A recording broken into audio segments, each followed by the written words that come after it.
Assalamualaikum guys, it's your boy Syarul. Welcome back to my channel.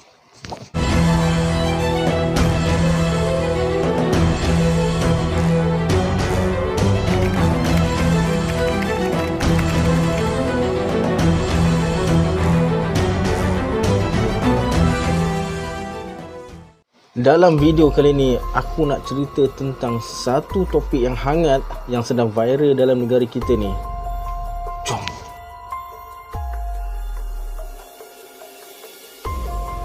Boleh dikatakan setiap minggu kita mendengar orang kena tipu dengan taktik Macau scam ni. Ada mangsa yang kerugian melibatkan puluhan ribu hingga jutaan ringgit Malaysia. Apa yang hebat sangat Macau scam ni? Macam mana diorang boleh berjaya menipu orang ramai? Kenapa nama dia Macau scam? Sebenarnya tak jelas kenapa sindiket ni dinamakan sebagai Macau scam. Tapi banyak mengatakan ada dua pendapat kenapa nama ini dinamakan macam tu. Pendapat pertama, modus operandi ni datang dari Macau. Dan pendapat kedua, mangsa pertama yang kena tipu dengan sindiket ni daripada Macau. Tapi kedua-dua pendapat ni tidak dapat dibuktikan dengan sahih. Presiden Polis Antarabangsa Interpol Koh Bun Hui ada menceritakan tentang sekumpulan penjenayah yang berjaya ditahan di Malaysia selepas 8 bulan diorang berjaya melakukan jenayah ni. Koh Bun Hui bagi tahu nama taktik ni dinamakan macam tu sebab titik permulaannya adalah di Macau. Tapi dalam tangkapan yang berjaya dilakukan oleh polis negara kita ni, polis terpaksa melepaskan penjenayah ni untuk dihantar ke negara masing-masing disebabkan bidang kuasa tangkapan mereka yang terhad. Sebabnya mangsa-mangsa penipuan tu bukanlah warga negara Malaysia. So terpaksalah menghadkan kuasa untuk mendakwa mereka walaupun tangkapan sudah dibuat. Macam mana jenayah terancang ni diorang buat? Sindiket ni akan menempatkan orang-orang diorang di negara tertentu dan akan mensasarkan mangsa dari negara lain yang tidak mempunyai hubungan diplomatik antara kedua negara. So, dengan itu akan mengurangkan kuasa pihak berkuasa tempatan yang berjaya tangkap mereka. Untuk memastikan gerakan diorang ni tak terhenti, walaupun ada kumpulan yang tertangkap, sindiket ni akan mewujudkan dua atau lebih kumpulan operator yang lain. Antara operator ni, diorang ni tak sedar sebenarnya ada kumpulan lain yang menjalankan operasi macam mereka ni. Bila satu kumpulan ni ditangkap, sindiket ni dengan segera mewujudkan satu lagi kumpulan sebagai ganti kumpulan yang tertangkap tu. Apa kaedah yang diorang gunakan? Diorang ni ada macam-macam kaedah yang diorang gunakan untuk menggaburi mata mangsa supaya terpukau untuk mengeluarkan duit simpanan diorang ni. Taktik Macau scam ni ada 4.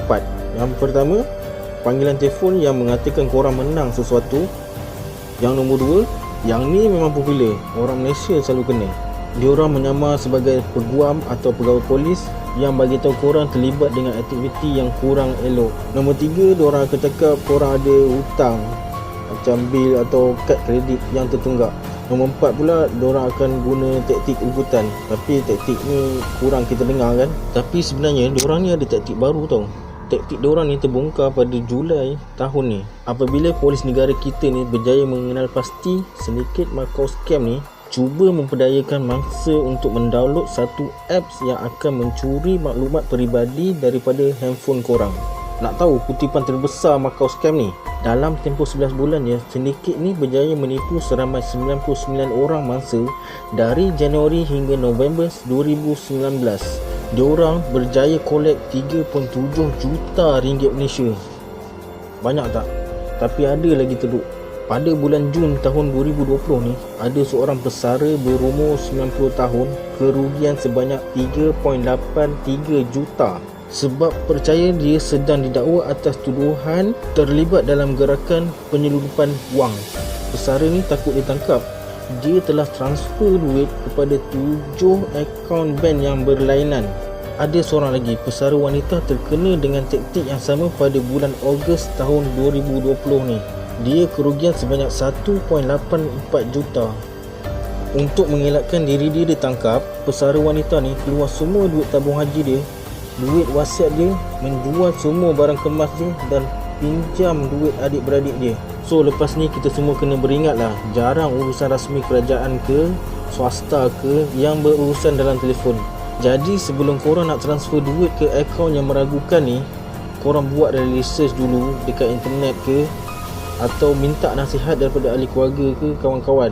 Okey, itulah dia video aku kali ni. Kalau korang suka dengan video aku ni, korang kena subscribe, like dan share video aku ni. Dan jangan lupa tekan butang notification supaya bila aku upload video, korang akan dapat notification pada aku. Okey, ciao.